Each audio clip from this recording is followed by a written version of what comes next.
Today I'm here with Gene Dolders. Did I say your name right? Yeah, you did. You did. Okay, good. And we're here to talk about his first feature-length film titled The Blade Cuts Deep. Congratulations. This is a major accomplishment for anyone and something very few people can say they've done. So that's awesome. Thank you very much. Yeah. The description of the film is many people want their 5 minutes of fame. But for some, it comes at the ultimate price, their life. So John Abbott is our narcissist host of infamous real crime show Lights, Camera, Kill, known for its lurid reenactments of the darkest trespasses. It has made him rich by exploiting pain and suffering. Yet while Abbott basks and shamelessly in the limelight, one victim has seen enough. Broken by his loss, the man has a burning thirst for revenge, and now he wants to make Abbott bleed. So that's a That, really good description. well, thank you. You know what? In all truth, if you had read that description about 2 months ago on IMDb, we realized that we actually gave away who the killer was in the description, so we had to update it. Okay, so this isn't the description that you are giving out then. This is the description we are giving out, but in the actual Okay. original description, we actually just blatantly said who the killer was, and we did and Oh, we because we've been passing that around to other people, and I just copied and pasted it into IMDb, and then realized that I've just told everyone who the killer is, and that's kind of the point of the movie. yeah, you were doing your own spoilers. Yeah. I wasn't even going to mention, I'm not going to mention who the killer is. Okay. So we can keep that a secret. Well, th first of all, thanks actually for watching it because, you know, when you've made a movie, and like you said just before we started doing this interview, that it, or sorry, at the beginning, that Hmm. it's difficult making a movie, and not just the gruel, the effort that you put into actually shooting the film. It's difficult getting. It's the logistics mostly, Hmm. getting the people together, finding the financing obviously is like the most difficult part. So that's the difficult part, and then it's all these other things that come with it that are also very difficult, like getting it out there and getting people to know that it exists. But yeah, Hmm. it's it's certainly a lot more difficult to get the money, and it's a lot easier to actually make the movie, if that makes any sense. Yeah, no, the build up to anything, it's like, you work forever for this thing and then it takes 5 minutes out of your life and the rest of it is trying to get that to mean something, those 5 minutes of your life, when it's Yeah. really like like a whole year or something, but you know what I mean. Oh, well, that's it. But what I was going to say, sorry, is thank you very much for watching it because, myself obviously directed it, but so many other people who are actually in the movie and other people behind the camera put so much effort in.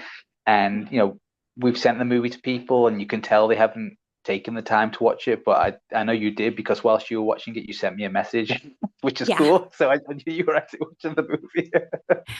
Well, yeah, you gave me, you trusted me with this link and with this like insider view. And so I wanted to see it. And I love checking out indie horror. And I just went to an indie horror film festival in Orlando, Florida.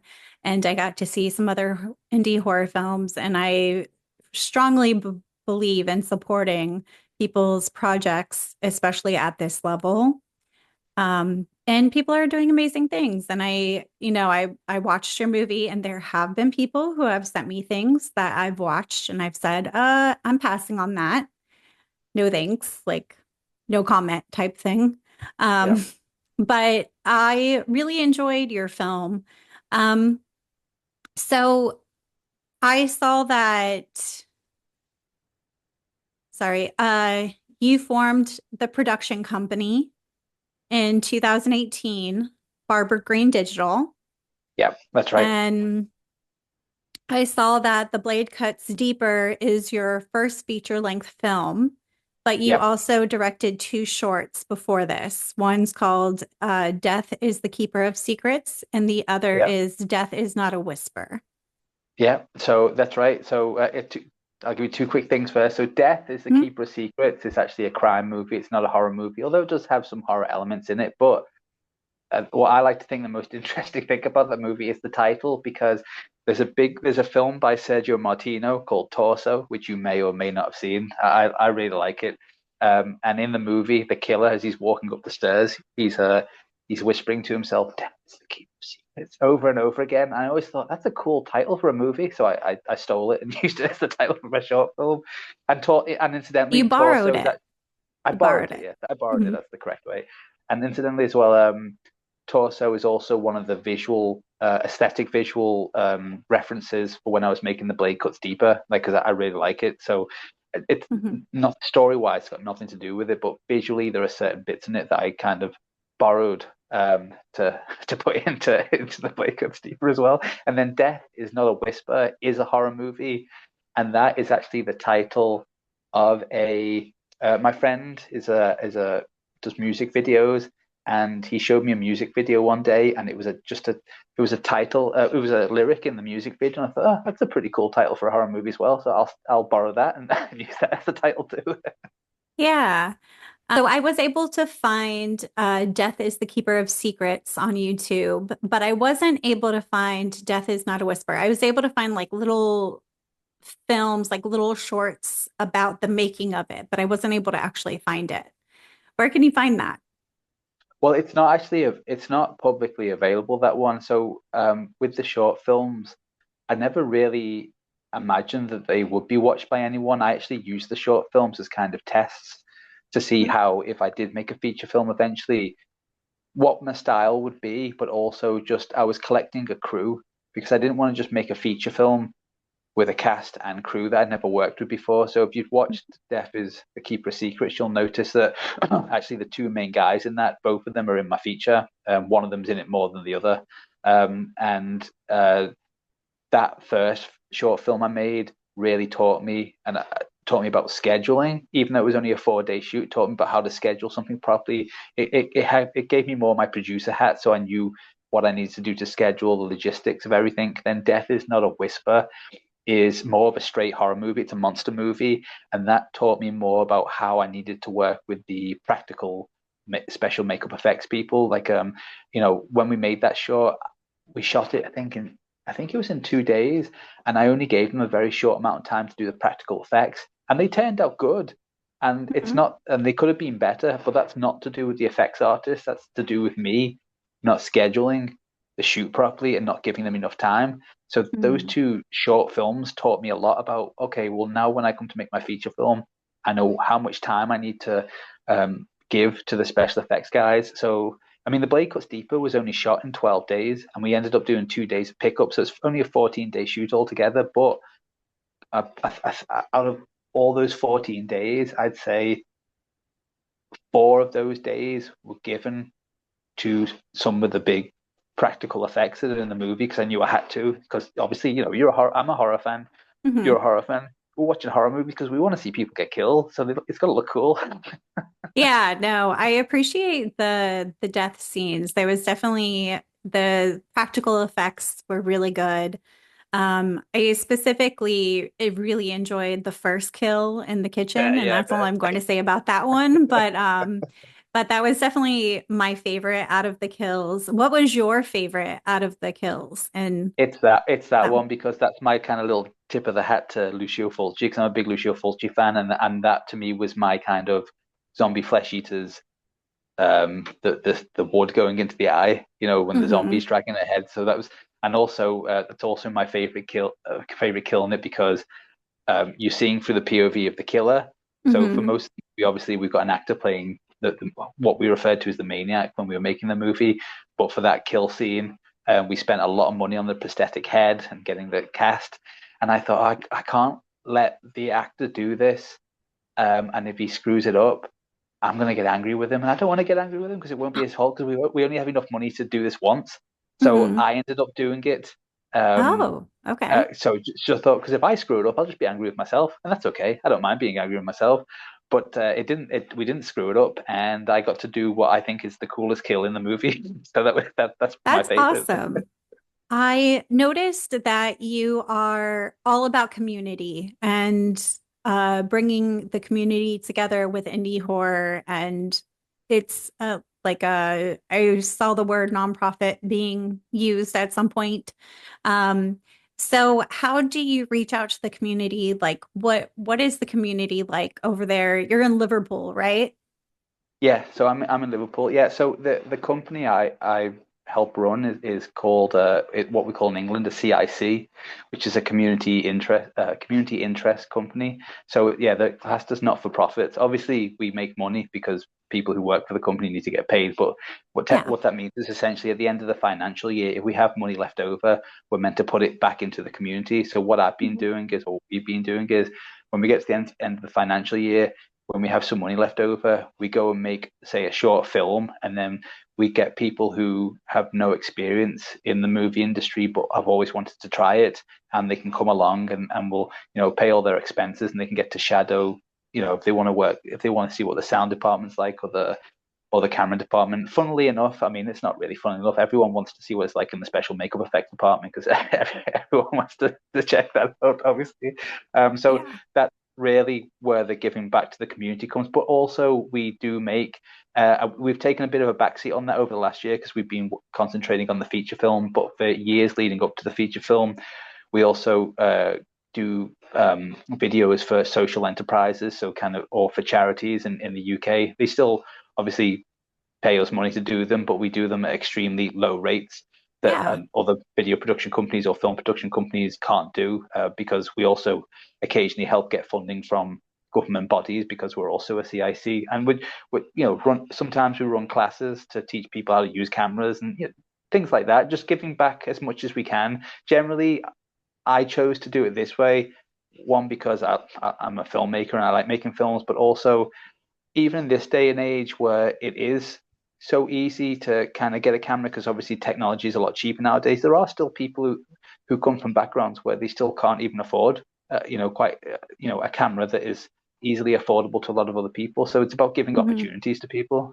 Yeah, no, that's amazing. I love that you do that and you have classes and you let people on the inside. That's really great because there are a lot of people that don't won't they won't have those opportunities unless you offer them.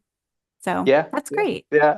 It's cool. I mean, hopefully moving forward, my plan, I mean, I don't know how long this is going to take, but once the Blade Cuts Deeper comes out, and I'm under no assumption that this movie is going to, make a lot of money because it's quite a niche genre anyway. It's, not many people are, or not that they're not fans, just that I think maybe younger people these days aren't too aware of what a giallo is. It's kind of more my generation and a bit older. So sometimes I sell it as a slasher movie because everyone knows what a slasher movie is. But then, Hmm. depending who I'm talking to, if they're kind of older, I'll talk about giallos because they're more likely to know what that is. But if I essentially want the movie to show what the production company is capable of on such a low budget, so that we can try and get investment financing from people, so that we could do something along the lines of maybe opening up not a massive one, but maybe a small film school where people don't have to pay, and we're kind of financed in a way that people who wouldn't normally have the opportunity to go to film school come and study with us for, say, a couple of months and at least learn the basics, and then maybe they could go on to do other things after that. Yeah, that's super admirable. I would go to your film school. Oh, that's cool, man. You're accepted. No application process. Just let me No, in. no, no. You just got. I mean, you just got to show up. Really, that's about it. Yeah. Um, yeah. So speaking of the Giallo, I know in your notes it says in your director's statement you said that you have Giallo tropes in there. They're incorporated in the film, and that's what you modeled the style from and the look and feel of it. What Giallo tropes would you say are most prevalent in this film? Well, definitely the black gloved killer. That's kind of one of the big things. Just a point of view, quite a few point of view shots. Quite a few giallos used like heavy breathing. I didn't really want to go down the heavy breathing route with the POV shot, so I decided to use the heartbeat instead. So the heartbeat would increase or decrease depending on Hmm. how excited or kind of calm the killer was. Unfortunately, the main one we're missing is the investigatory aspect because simply the movie takes place roughly over about 4 to 5 hours, and that's not really enough time to introduce, a bunch of people trying to figure out who a killer is. That would be developed over days and days You within could within the movie. always you could always make a second one. You could have the blades cuts deep too, and the Yeah. way that the cliffhanger at the end, which I won't say anything, but it kind of leaves a, a gateway to investigating everything. Oh no, completely. I mean, I'm more than open to doing a sequel, uh, because I like the character of John Abbott, and I like some of the other characters in it as well. I mean, the movie, obviously, you know this because you've seen it, but the movie opens up with an episode from the fake TV show, Hmm. and if we were to make a sequel, the idea we've floating around the moment would be it would also open up with a fake episode of the TV show, but it would be relaying the events of what happened in the first movie, but through the eyes of, lights, camera, kill, the style that they do it. So that would be the Hmm. idea, and then it would go into another storyline. But again, that will all depend on um, if people show any real interest in the movie. So we won't need much money to make it because I mean I don't know if I told you or if it says anywhere in the notes how much this movie cost, but No. I don't know what it is in US dollars. You'll have to Google this, the currency exchange, but the whole movie only cost £14,000 to make, so it's Okay. probably less than $20,000. Oh, yeah. That's not a lot at all. It's not That's for what I mean. You watch the movie, and I think some people are surprised when I tell them the amount it cost to make this movie. It doesn't look like a $20,000 movie. I'll just round it up to $20,000. I'm not sure how much that actually is. yeah. But it's to do with, I think it's only a 14-day shoot altogether, but there's a lot of planning that went involved. And also, I was lucky enough to, because I've made quite a few connections over the years working on other people's films and also doing a lot of corporate work. I brought in a Hmm. lot of people who work for very, very reduced rates and they're professionals, so you get a lot out of them. And it helps that a lot of the actors are quite seasoned in it, even though you won't know who the actors are, but some of them are working actors on TV in England, so they know what they're doing. You can throw Hmm. them a script and we'll have a little conversation and we'll do a little bit of blocking, but they're off, they're ready to go. There were no rehearsals on this movie because we couldn't afford it. So it was a matter of I got my actors. We had a Zoom call, I think, once, talked about the background of the characters, and then Hmm. I just let them go with what their interpretation was wanted to be. And then on set, it was mostly with Abbott actually, because John Tewitt plays the character of Abbott, and he Hmm. would do something, and I'd be like, "No, you got to take it up a volume." He's like, "Are you sure?" I'm like, "Yeah, yeah. We got to do kind of a caricature of this guy. He's got to be over the top." So I was always telling Hmm. you got to crank it to 11. Keep cranking it to 11. Hmm. Keep going higher. Yeah, no, that's really impressive because it just speaks to the people that you had on your crew and the people that you picked. That you picked well and you know the talent that you're working with. And so that's Oh, awesome.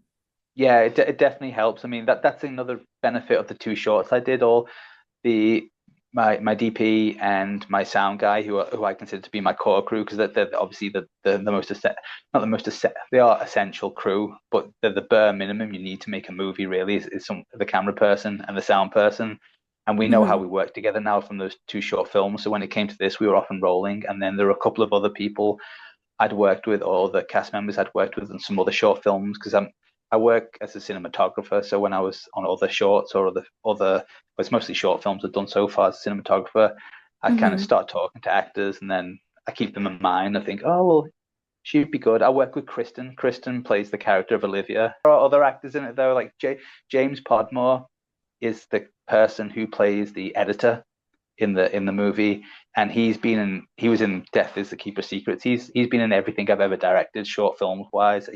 I like to think of him as my Robert De Niro. He's always going to be there with me. Yeah. I think all the great directors, they have their key figures that they keep with them, and that's like their support, kind of like Yeah, their almost like a lucky charm to have that certain person there, make sure everything goes right. I think so. Yeah, I think so. It's nice. I mean, I think it's the same in any job, really. It's nice to be around people that you're comfortable with, and it's a good working environment. I mean, I always prioritize that. I mean, obviously, I want people to be good at what they do, whether they're in front or behind the camera, but I'll always Mhm. prioritize a nice person who I can get along with over somebody who may be very talented but is a pain to work with. Yeah. No, I 100% agree. Yes. No matter what you're doing, that's true. It's not worth it. Yeah. I saw that AJ Ballard was also a writer on the screenplay. How much of his influence made it into the script, like with the two of you? I'd say that Alex, AJ, his name's Alex.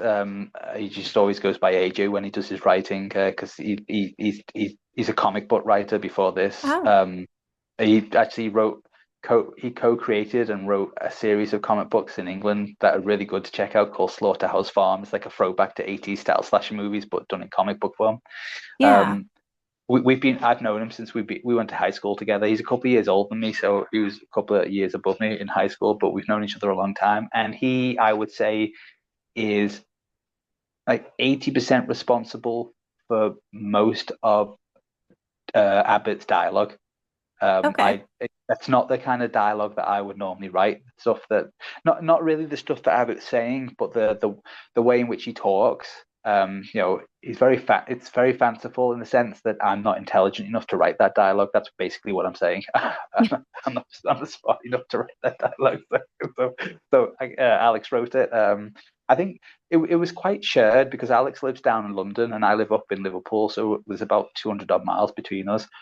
So I would write a bit, send to him. He'd look at it, he'd tweak it, send it back, and we just go back and forth. I think we started writing the script in September 2021, and then we had it finished by about April 2022, which it could have been done quicker if we were both in the same room together, but just going Yeah. back and forth. And it actually started as a short film, but we started writing so much, we were like, oh, I guess we're doing a feature film now, so we'll just do it as a feature instead.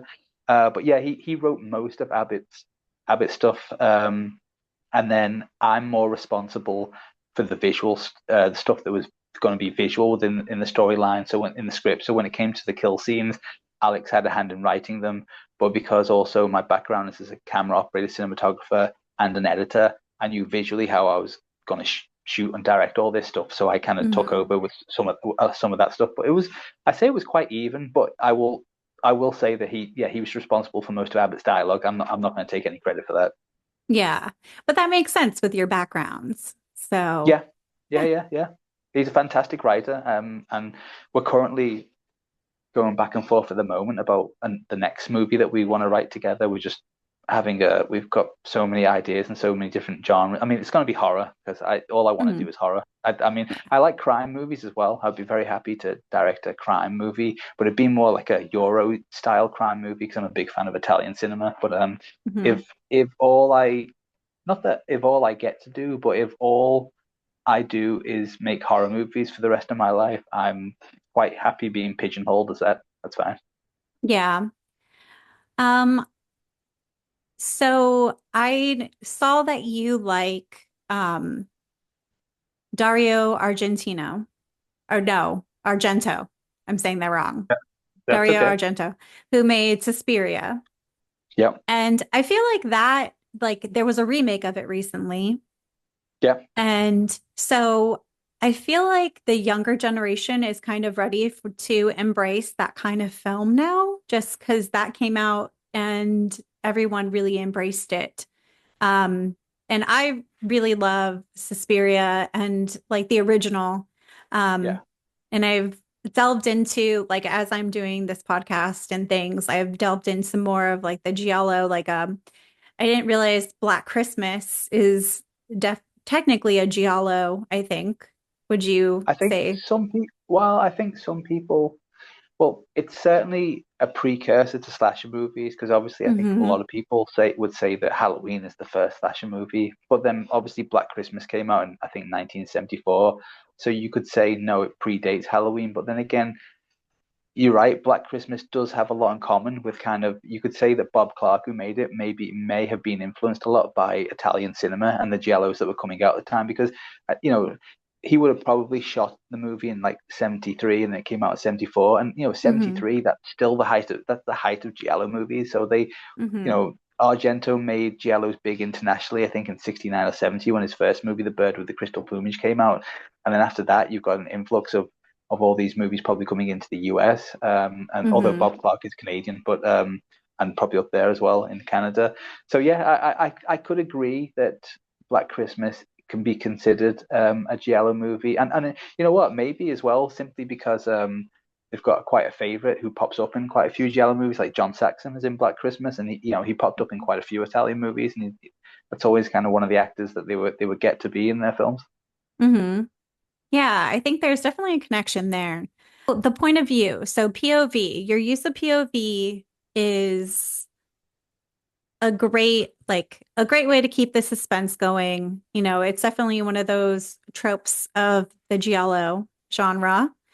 Um, and you always know, like you can guess who the killer is, but you're never sure. You could be wrong.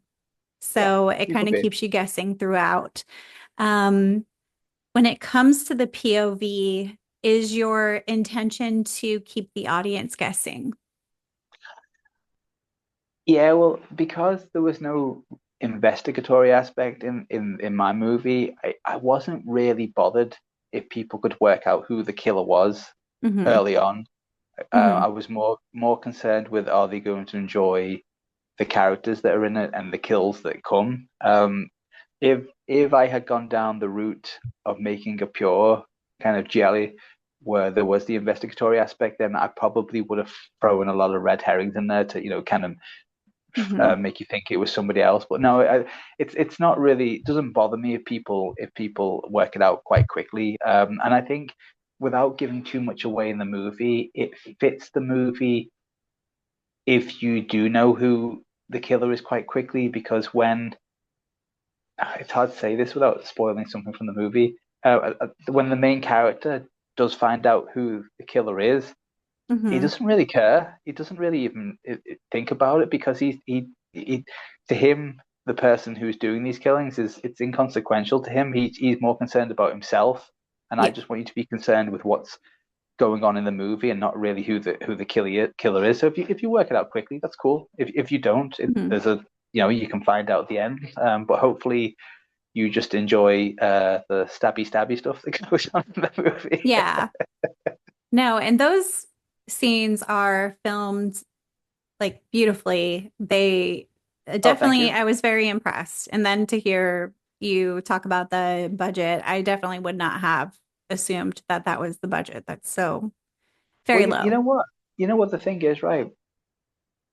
I've worked on quite a few other people's movies now, and there are other movies that I haven't been able to work on because I start talking to directors, especially, and they're Hmm. so concerned with what equipment that you have access to or what equipment you want to use instead of being more concerned with how they're going to make the movie, that you Hmm. don't need all this fanciful equipment to make a Yeah. good movie. You just need to have some creativity and have a basic understanding of the setups and how you can do that. Yeah. So you can achieve the look of the Giallo or a slasher movie with very minimal lighting and very minimal equipment and not using the best cameras, just as long as you know how to manipulate people and create tension. Hmm. No, that makes a lot of sense. I think a lot of people overemphasize the quality of certain items when really you should be looking at the creativity of your team because if you have a creative team, they're going to make it work no matter what. Well, yeah, I mean, you just got to look at some of the classics of horror movies. I mean, Hmm. but most recently, say the Blair Witch Project, look, that was filmed for a very low budget, but it's a great Hmm. movie and did very well. Go back to 1974, Texas Chainsaw Massacre. Okay, Hmm. granted, the Texas Chainsaw Massacre was actually made for more money than what most people think it was. I think the budget for that was something like $400,000 in the end, which is Hmm. probably like 1.2 million now, which is not a lot of money, but you know, it's still it's a lot more money than I had to make my movie. But then again, Yeah. we have the benefit now of technology on our side. With we can get a better picture quality with cheaper cameras, and we can get cheaper lighting. We don't have to use these massive expensive lights. We don't have to rent a lot of stuff. It's quite cheap Hmm. to buy a lot of this stuff now. So, but yeah, I still think that a lot of people, it's more, I'd say it's more first time directors. I mean, first time directors for like short films, they're the ones that obsess over, oh, we're using a red camera or an Arri. I'm like, well, and they're always obsessed with, well, it has to be Netflix approved. And I say to them, well, is Netflix financing your movie? No, then Hmm. why do you care if it's Netflix approved? If you make the movie and it does well, Netflix will take it. The only Yeah. reason they have Netflix approved cameras is when Netflix are actually financing the movie and they want you to use these cameras. So it's I think the energy goes in the wrong direction with a lot of people, and they have to be steered back to be like, just concentrate on the script and Hmm. what you want to achieve, and let me do my job as the cinematographer. Let the sound guy do his job, creating all the sound stuff for you. Let the makeup guys or gals do their job. Just concentrate on. You're the director. It's or you're ahead of every department, and you just simply need to tell people what you want. Then the people you've hired will just go out and get it done for you, and then that's all you need to Yeah. do. Yeah. Trust the experts, I think Yeah, is the message there. And so yeah. many Sorry, people yeah, don't. So many people yeah, are like questioning the experts in a lot of fields. I think yeah. that's Which a lot of our problems right now. Sorry, I think that's so. not the No, point no. of this at all, but Well, no, it does carry over to other industries too. It's a lot to do with insecurities about yourself, I think, and about you're mhm. not 100% sure what you want, so you're trying to push your energy onto something else, and that can be in any industry, not just the movie industry. Yeah, yeah. Okay, so I find the premise of the whole film to be very interesting commentary on the way society treats true crime. Um, and we tend to be dismissive of the people that have survived their loved ones, the trauma that they went through in losing a loved one, and then how exploitative the true crime industry actually can be. So I found that very interesting in your film. It kind of makes you grapple with some of these ethical dilemmas when it comes to true crime documentary. And true crime documentaries are at their all-time high right now. And they've Oh ruined yeah, people's lives. They've definitely, there's lots of evidence that with what was the Don't Fuck with Cats, there was like a guy that was accused of being the one who killed the cat, and he ended up committing suicide. And there jeez. are a lot of other cases too where people's lives have just been ruined over this stuff. Is there any specific case that influenced the script? No, it's more the true crime aspect came because that was I thought would be fun to make that TV show Lights Camera Kill. It's more realistically a commentary on, I guess, content creation in general. And I don't think there's a bad thing for lots of people to make stuff and put it out into the world. But I think the problem is a lot of the time is that with certain things, and I see it because I have a son, he's 7 years old, and sometimes I walk in, he's watching YouTube, and he's actually quite sensible for his age, but Hmm. obviously he'll watch a video and whoever's on the video will be reporting facts about something. And Hmm. I'm listening to him like, no, that's not a fact. I know that's not. I know for a fact that is not a fact. But he's 7 years Hmm. old. He doesn't understand that. So it's the fact that anyone can just go on YouTube and have a show if you want, or make videos and start saying stuff. And some Hmm. people don't fact check anything. And We know they that can get away. more than Yeah, most in America right now. Sorry. well, yeah. I'm No, I think like, you do. But that's the point. It's like this guy in the movie, he's making a show about things, yeah, that have really happened within the world of the movie, but obviously he's sensationalizing it for profit, and he hmm. doesn't care about other things. He just wants attention. Hmm. He just wants eyes on him, and it's Hmm. that's kind of, I guess, my critique in a way on a lot of the content creators is that they're just Hmm. churning stuff out so quickly that they're not putting any real care and attention into what they're doing. And I think, although it may not be intentional, it can be destructive, and Yeah. it can be dangerous.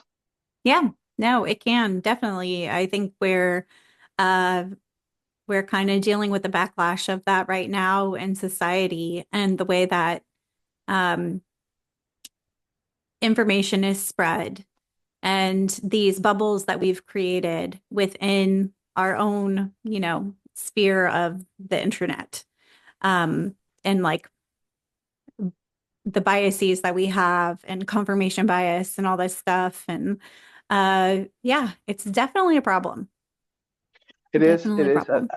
I think one of the I don't know if we've gone to this now, but I think one of the worst Yeah. things that has happened is unfortunately the creation of the web. Not the internet itself, but the web, Hmm. because although it's a really good idea, you know, we're obviously not using it for its best intended purpose because we're human and humans never do that. Yeah. I mean, it's a way to connect people, which is nice because, I'm over here in Orlando, Florida, and you're all the way in Liverpool, somewhere in Liverpool. Yep. Um, and, without the internet and the wide web, we wouldn't be able to do this. So it's really nice in how it connects people, but it also is has the ability to separate us as well, Yeah. with the content that we take in and all kinds of things. So, and yeah, I just, as someone who I enjoy horror, and horror often emulates life. Yeah. You get it from somewhere. And like one of my sayings is on my podcast is that the true horrors are often a lot darker than the horror that you will see on screen. Oh, completely. Yeah. Yeah. I Mhm. mean, even if it's not as horrific in it's like visually what's happening, it's the fact it's more the impacts are completely Mhm. horrific that has on the people around them or to the person itself. Mhm. Okay, so I actually had a little comment in here about the getting the emotion on camera, but you kind of already addressed that when you talked about telling the actor to like keep pushing it, and to have Abbott keep pushing it and get a little bit more ridiculous, and not Yeah. ridiculous, but No, it he can be at times. yeah to be a very extravagant narcissist that uh yeah. So I had a question, like, do you know anyone like that? Is he kind of modeled off of someone that you've worked with? Yeah, he's modeled after two people. He's a combination of two people. So one person that I know, and then one person that Alex, the other right, my co-writer knows. And we're not going to say obviously who these people are because one of them's Yeah. actually quite powerful. So Oh, but, well, I won't yeah, ask you that question so then. yeah, but it's a combination of two people that we put together, and then took it up a notch a little bit further. But some of the stuff that Hmm. he does and some of the stuff that he says to people is stuff that I've heard this Hmm. person do and say to other people, which is ridiculous when you think about it. Yeah. No, it's he is a very good protagonist in the film. Um, or he's more of the antagonist, actually. He's not I see him as the villain of the movie. Thank you. You know what? In my eyes, he is the villain. I mean, obviously, the maniac going around is not a nice person. He shouldn't be doing that. But Yeah. in my eyes, Abbott is the true villain of the movie. And Hmm. yeah, yeah, I agree with you on that one. And thanks for Hmm. saying that. I think you're the first person to say that to me, actually. Oh, really? Yeah. Well, I mean, you have no fuck. Sorry, I don't know if you curse in your thing. No, you I go. curse. Go ahead. You don't have sympathy for him when well, I don't want to say anything, but there's no sympathy for him. He's a really bad person. He's a complete narcissist asshole to everyone that he works with. No one takes it. You can tell that they're all just like over his shit. They don't care about his opinion. It's more like silencing a child that's having a tantrum. Yeah. Oh no, completely. Yeah. I mean that was the way I wanted it to be. I didn't want you to like him. I didn't want him to go on Yeah. some kind of arc where by the end of the movie you're like, oh, poor Abbott. I was like, no, no, no. As goes on, he should get worse and worse and Yeah. worse. And he does. He does get worse and worse and worse. And yeah, so good job with that. It Thank you. was very good. Yeah, I think like when it comes to my questions, that's about all that I had, unless there anything else that you would want the audience to know? Or actually, so before we got on mic, you talked about when it's being released. So you're gonna have your first screenings of the film. Do you want to speak on that a little bit? Yeah, sure. So the first screening of the movie now is going to be on March the 2nd of this year, 2025, at the Evansville Horror Convention in Indiana. Um, it's playing on that's the Sunday, March the 2nd. Yeah, I think it's playing around 7. Maybe no, it's playing on Sunday. I can't remember the time exactly. Then the next screening will be on April the 13th at the Haywood Horror Convention in Manchester, which is in the northwest of England. That's only about 30 miles from Liverpool, from where I live. And then we're in talks with a couple of other horror conventions to get the movie on there in some places in the US. And then there's a cinema in England called the Lay Film Factory who are interested in showing the movie. But the thing is, it hasn't been officially certified yet. And in England, you can show an unrated movie at the cinema, but you Okay. have to go to the local council and talk to them. So we're having talked to them. And then I'm in talks with another cinema in Cardiff, which is in Wales, about a cinema there to get a screening. So I'm trying to organize my own almost like cinema run in the UK, but it's difficult and it's a lot of work, especially when it's Hmm.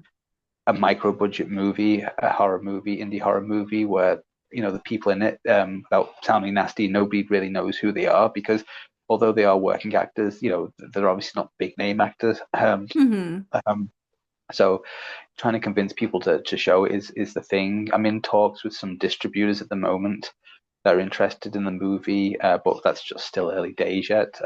We may end up going down the self distribution route ourselves because it is actually quite easy to do that nowadays. But yeah, Hmm. sorry to answer your question because I ramble a lot sometimes. No, Uh, you're good. Mar- March the 2nd is the first official screening in Evansville in Indiana. Awesome. Well, congratulations on like the doing producing your first movie full of fixture length. No, my words are jumbling. Your first full feature length film. Thank you. I'm going to cut this out. Well, I gotta Um, say, don't feel bad because yeah. my wife kept asking me, "Don't you have an interview today?" And I kept saying, "Yeah, it's on the screen." Like scream, and I couldn't. The title of your podcast was like a tongue twister for me. I couldn't say it. I Yeah. couldn't tell it was called. Well, I'm glad I'm not alone on that, but yeah, I wish you the best and I hope that, you get a good response when it comes to screening the film and everything, because it's a really good film. The quality is great, the cinematography, the audio, the sound is really enhances everything in the experience. The kill scenes are great. Thank you. Lots of blood, lots of gore. So I think and I really like the storyline as well. I think Oh, it that's cool. is a more unique, like I haven't seen that storyline be used in a lot of horror movies. So I I really enjoyed that. Oh, thank you. And I mean, and if anyone watching is interested, they can actually go to the movie's website, it's thebladecutsdeeper.com, and you can sign up for a newsletter there, and you'll get information about the movie, and we send out things early than we release publicly. And also, obviously, if there are any showings happening, that you might end up finding out that there's a showing near you at some point. If you're interested in going, I'll tell you what we are doing, which will be fun. Um, Mhm. we're gonna do a limited release of the movie on VHS. So some Okay. people still collect VHS, so we're gonna do a limited release on VHS. So we're not sure exactly when that will come out, but I think we might have some for sale by April when we do the comic convention, just and sell a couple of unrated VHS tapes to people. And there's gonna be hopefully a special surprise. We're adding an actor technically into the movie, not not really into the movie. There's going to be an introduction by what we've by a famous horror actor that Oh, I've met. that hopefully will do it. To be honest, I haven't actually asked him yet, so he might say no. But if he does, he'll be on it. Well, I hope that he says yes. I'm sure he'll Me say yes. too. If he watches the movie, I think he'll be impressed and I think he'll say yes. Yeah, I hope so. I hope so. But I love Otherwise, the idea of doing it on a VHS because, any like true horror like nerd, that's what they collect is VHS. So oh yeah, oh yeah. I that's mean, great. my visual effects artist and executive producer on the Blake Steep. His name's Guy Pearson. He's an unbelievable visual effects artist. He gave me a VHS of Assault on Precinct 13, I think, like a month ago. So that's been added to my collection, which was really nice. Nice. I say geek in the nicest way possible. I No, am, I mean, yeah. loser. It's fine. I'm a loser. It's all No, right. I don't mind being a loser. no, no, no, not at all. Not at all. Um, yeah. Well, I think that's all I have for now. That's Yeah, cool. it was great meeting you.